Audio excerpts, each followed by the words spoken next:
வணக்கம். இன்னைக்கு நாம பார்க்க போறது ஒரு ரொம்பவே வித்தியாசமான புனித தலத்தை பத்தி. அதாவது மனிதர்கள் கட்டின கோயில் இல்ல இது. ஒவ்வொரு வருஷமும் இயற்கையை உருவாக்கி அப்புறம் இயற்கையை அழிச்சிடுற ஒரு அற்புதம். வாங்க இத பத்தி விரிவா பார்க்கலாம். பாத்தீங்களா, இந்த ஒரு வரியே எல்லாத்தையும் சொல்லிருச்சு. நாம கோயில்னு சொன்னா உடனே மனசுக்கு வர்ற பெரிய கோபுரங்கள், கல் சிலைகள் பத்தின கதை இது கிடையவே கிடையாது. இங்க வரலாறுங்கிறது கற்கள்ல செதுக்கப்படல, அது இயற்கையோட சுழற்சியிலேயே எழுதப்பட்டிருக்கு. இதான் நம்ம எல்லார் மனசுலயும் எழுற முக்கியமான கேள்வி.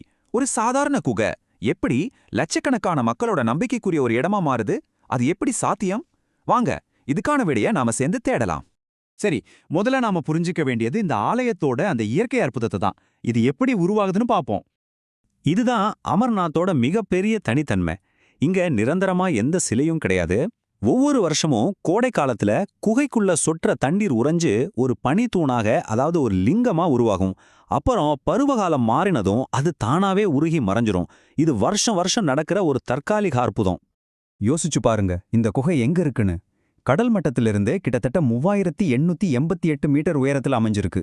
சும்மா இல்ல, அந்த உயரமே அந்த இடத்தோட தனிமையையும் அங்க போய் சேர்றது எவ்வளோ கடினம்ங்கிறதையும் நமக்கு நல்லாவே உணர்த்தும். அந்த பனித்தூணத்தான் சிவலிங்கமா பக்தர்கள் வழிபடுறாங்க. அதாவது அது சிவனோட உருவமற்ற ஒரு வடிவம்னு நம்புறாங்க. பக்தர்கள் இத ரொம்ப அன்பா பாபா பர்பானின்னு கூப்பிடுவாங்க. அப்படின்னா பனியாலான கடவுள்னு அர்த்தம்.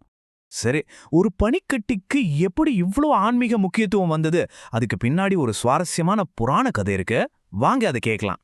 இந்த குகை இவ்வளவு புனிதமா கருதப்படுறதுக்கு காரணம் அமர்கதான்னு சொல்லப்படுற சாகாவரத்தோட ரகசியம்தான். சிவன் இந்த ரகசியத்தை தன்னோட மனைவி பார்வதி தேவி கிட்ட பகிர்ந்துக்க வேற எந்த உயிரினமும் இல்லாத இந்த தனிமையான இடத்தை தேர்ந்தெடுத்ததா நம்பப்படுது. இந்த உபதேசம் ரொம்பவே ரகசியமானது இல்லையா? அதனால இந்த தெய்வீக உரையாடல் வேற யார் காதலையும் விழுந்துடக்கூடாதுன்னு சிவன் ரொம்ப உறுதியா இருந்தாரு. அதற்காக சுத்தி இருந்த உயிர்களை எல்லாம் அப்புறப்படுத்த ஒரு பெரிய நெருப்பை உருவாக்குனாராம். ஆனா சுவாரஸ்யமான விஷயம் என்னன்னா, அந்த நெருப்புலையும் அழியாம ஒரு பாறைக்கு அடியில இருந்த 2 புறா முட்டைகள் தப்பிச்சிருச்சு. அந்த முட்டைகள்ல இருந்து வந்த புறாக்கள் சிவன் பார்வதிக்கு சொன்ன அந்த சாகாவர ரகசியத்தை கேட்டுடுச்சு. அதனால அந்த புறாக்களுக்கும் சாகாவரம் கிடைச்சதா சொல்றாங்க. இந்த கதை தான் இந்த இடத்துக்கு அமர்நாத், அதாவது சாகாவரம் பெற்ற இறைவன்ங்கிற பெயரை கொடுத்துச்சு.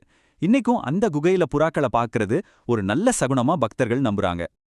ஓகே, இந்த புராண கதை ரொம்ப ஆழமா இருக்கு. ஆனா இது வெறும் கதைதானா, இல்ல சரித்திர ரீதியா இதுக்கு ஏதாவது சான்றுகள் இருக்கா? வாங்க கொஞ்சம் ஆராய்வோம். ஆச்சரியமா இருக்கு பாருங்க. புராண கதைகளும் வரலாற்று நூல்களும் ஒரே விஷயத்தை தான் சொல்லுது. ஒரு பக்கம் பிருகு முனிவர் இந்த குகையை கண்டுபிடிச்சதாவும், இடையில மறைஞ்சு போன குகையை பூட்டா மாலிக்னு ஒரு ஆடு மேய்ப்பவர் திரும்ப கண்டுபிடிச்சதாவும் நாட்டுப்புற கதைகள் சொல்லுது. இன்னொரு பக்கம் நீலமத புராணம், ராஜதரங்கினி மாதிரி ரொம்ப பழமையான சரித்திர நூல்கள்லையும் இந்த குகையை பத்தின குறிப்புகள் இருக்கு. இது பல நூற்றாண்டுகளா வழிபாட்டுல இருந்திருக்குன்னு இதுவே ஒரு பெரிய சாட்சி. சரி, இதெல்லாம் பழங்கதை. இப்போ நிகழ்காலத்துக்கு வருவோம். இந்த ஆலயத்தோட கதையை இன்னைக்கும் உயிர்ப்போட வச்சிருக்கிறது எது தெரியுமா? அதுதான் அமர்நாத் யாத்திரை. அத பத்தி இப்ப பாப்போம். இந்த அமர்நாத் யாத்திரைங்கிறது சும்மா ஒரு சுற்றுலா பயணம் மாதிரி கிடையாது. இது ஒரு பெரிய செயல்முறை. பக்தர்கள் அடிவார முகாம்கள்ல ஒண்ணு கூடி அங்க இருந்து பல நாட்கள் ரொம்ப கடினமான பாதைகள்ல கால்நடையாவோ குதிரையிலையோ பயணம் செஞ்சு கடைசியா தான் அந்த குகையை அடைகிறாங்க. அவங்க வைக்கிற ஒவ்வொரு அடியும் அவங்களோட நம்பிக்கையோட ஒரு பகுதி. ஆனா இந்த பயணம் பூக்களால் ஆனதில்ல. இது ஒரு உண்மையான மன உறுதிக்கான சோதனை. ரொம்ப உயரமான இடங்கிறதால உடம்ப அதுக்கு பழக்கப்படுத்திக்கணும். வானிலை எப்ப வேணாலும் மோசமாகலாம். பாதைகள் ரொம்ப கரடு முரடா உடலை வருத்துற மாதிரி இருக்கும்.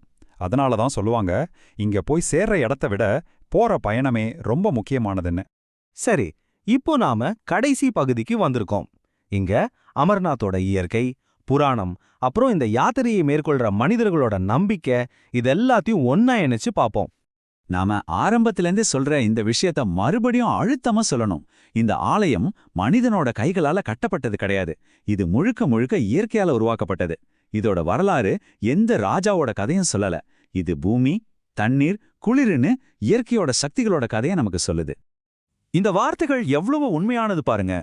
அமர்நாத்தோட பாரம்பரியம் உயிர்ப்போட இருக்கிறதுக்கு காரணம் அது கற்களில் செதுக்கப்படாம அந்த யாத்திரையை மேற்கொள்ற பக்தர்களோட காலடிகளிலும் அவங்களோட பிரார்த்தனைகளிலும் தான் வாழ்ந்துகிட்டு இருக்கு.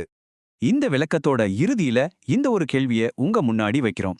யோசிச்சு பாருங்க, ஒரு இடத்த எது நிஜமாவே காலத்துக்கும் அழியாம நிலைக்க வைக்குது?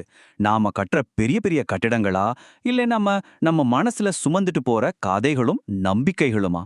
அமர்நாத் நமக்கு கத்துக் கொடுக்கிற பாடம் இதுதான். சில சமயம் கல்லால் கட்டப்பட்ட கோட்டைகளை விட நம்பிக்கையால் கட்டப்பட்ட கதைகள் தான் ரொம்பவே வலிமையானவை.